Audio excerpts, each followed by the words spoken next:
السلام عليكم ورحمة الله وبركاته. انت دمت إلى نحرست انت حنوسن إلى عافية مرادك مراد خير إلى سي آمين. ما تعقب انت بشي لبيتونا الحج شني توم كذي كنا فربونا فرت الضوء بيجان كودي بشي اللي حال لما كنا اللي إيران ياكو هذي سي مريكن كإني جبيين إن الدقيين magaalooyin ee Iiraan leedahay. Iiraan waxay ku hanjabtay inay tallaabo degdeg ah qaadayso. Afhayeenka wasiirka arrimaha dibadda ayaa sheegay Teheraan ka sheegay in ay tallaabo degdeg qaadayaan in xabad joojintii jebiyeen u dhexaysay Teheraan iyo Washington. Ismaaciil Baqaaya wuxuu sheegay in xabad joojinta Lubnaan ay tahay qayb muhiim ah oo ka mid ah xabad joojinta guud ee gobolka, isagoo tilmaamay mid ka mid sababaha Israa'iil kordhisay fursadaha diblomaasiyadeed. Wuxuu intaasi ku daray waxa Maraykanka iyo Israa'iil sameynaya aysan ahayn oo keliya xabad joojin heshiis, balse ay tahay sii wadida dagaalka ka dhanka ah shacabka Iiraan. Baqaaya ayaa sheegay xabad joojinta ay tahay qayb muhiim ah oo ka mid ah xabad joojinta guud ee gobolka ka hirgelaysa, isagoo tilmaamay in ka mid tahay sababaha Israa'iil kordhisay weerarada Lubnaan ay tahay inay burburinayso fursadaha xal diblomaasiyadeed.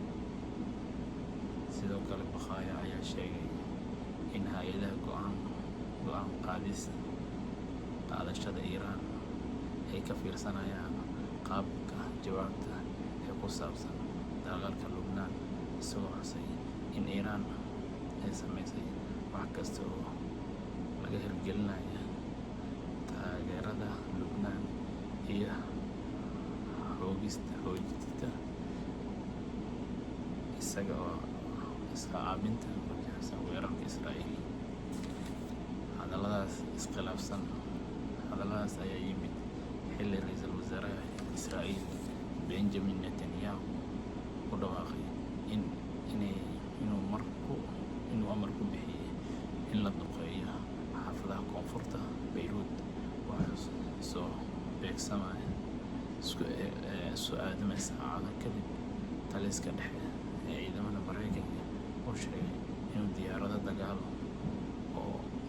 dagaal oo Maraykanka ay weerareen nidaam difaaca cirka ee xarunta lagu maamulo Iiraan ay leedahay deegaankaas Garuga iyo jasiiradda Qasham, iyagoo ku andacoonaya in ciidamada Iiraan ay soo rideen diyaarado drones ee Maraykanka oo dul marayay biyaha caalamiga. Wakaaladaha dhan ee Iiraan ayaa Maraykanka si loo gaaro heshiis lagu soo afjaro dagaalka.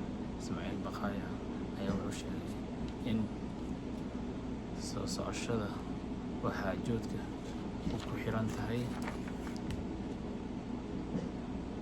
aanan dhicin lagu soo rogin shuruudo cusub. Wadahadallada aan lagu soo rogin shuruudo cusub. Wuxuu sheegay in mowqifyada iskhilaafsan ee Maraykanka ay sabab ay u yihiin geedi socodka wadaxaajoodka sababaha kalsooni buuxda. Afhayeenka ayaa sheegay in aan laga hadlinba barnaamijka nukleerka ee Teheraan ee diiradda saaraysa joojinta dagaalka, halkaas oo ahayd faahfaahinta nukleerka. Wuxuu tilmaamay in joojinta cunaqabataynta ee badda Maraykanka dekedda Iiraan ay ka mid tahay 14 qodob oo ku jira heshiiskii is-afgaradka ahaa ay wada gaareen Washington iyo Teheraan. Iiraan ayaa qaadaysa doorkeedii dhexdhexaadinta lagu doonayo in lagu soo afjaro dagaalka marinka Hormuz. Dhanka marinka Hormuz oo baaq uu sheegay Baqaaya wuxuu sheegay Ismaaciil Baqaaya in Iiraan ay xaq u leedahay inay qaado tallaabooyin lagu ilaalinayo ammaanka iyo danaha guud ee marinka biyoodka Hormuz, isagoo xusay in maraakiibta badan ee halkaasi ku maraya iyagoo la shaqeynaya ciidamada Iiraan. Wuxuu sheegay in la sameyn doono hannaan ka qayb qaadanaya dalalka xeebaha wadaaga oo kala jeeda Iiraan iyo Cumaan.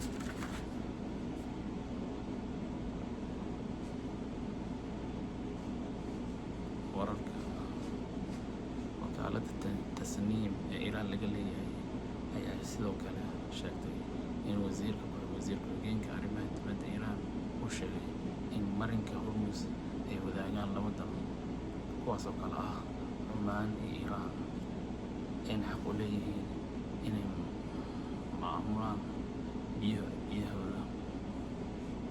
Wuxuu intaasi ku daray in Iiraan, maadaama ay ku jirto xaalad dagaal, ay dejisay nidaam cusub oo lagu xakameynayo isu socodka maraakiibta iyo marinka Hormuz, isla markaana aysan ogolaanaynin faragelin shisheeye. Mareykanka iyo Iiraan ayaa sidoo kale isku dhaafsaday fariimo ay dhexdhexaadinayaan Bakistaan, kuwaas oo la xiriira soo jeedinimo lagu doonayo heshiis hordhaca oo xal loogu gaaro arrimaha waaweyn khilaafsan oo loo gol xaaro wadahadallo rasmi ah oo lagu soo afjaro dagaalka. Madaxweynaha Mareykanka Donald Trump ayaa dhowr jeer sheegay in heshiis la gaaray Iiraan uu dhow yahay, balse khilaafaad ku saabsan lacagaha Iiraan iyo mustaqbalka barnaamijkeeda nukleerka ee weli caqabadaha ku ah heshiiska rasmiga. Marka Ismaaciil Baqaaya ayaa sheegay in Mareykanka iyo Israa'iil ay jebiyeen xabad joojintii, ayna Iiraan ayna ka hadlin wax barnaamijkeeda nukleerka ku saabsan. Marinka Hormuzna waxaa maamulaya ciidamada Iiraan, waxaana xadkaas u dhexeysaa laba dal kale ah Iiraan iyo Cumaan. Marka wixii ku saabsan barnaamijkan waa arkayna waxaana socda isla hadda wadahadallo aan si rasmi ahayn oo u dhexdhexaadinaysa Bakistaan iyo Qatar. Marka wixii ku soo kordho waa arkayna. Waa in salaam. Assalaamu calaykum.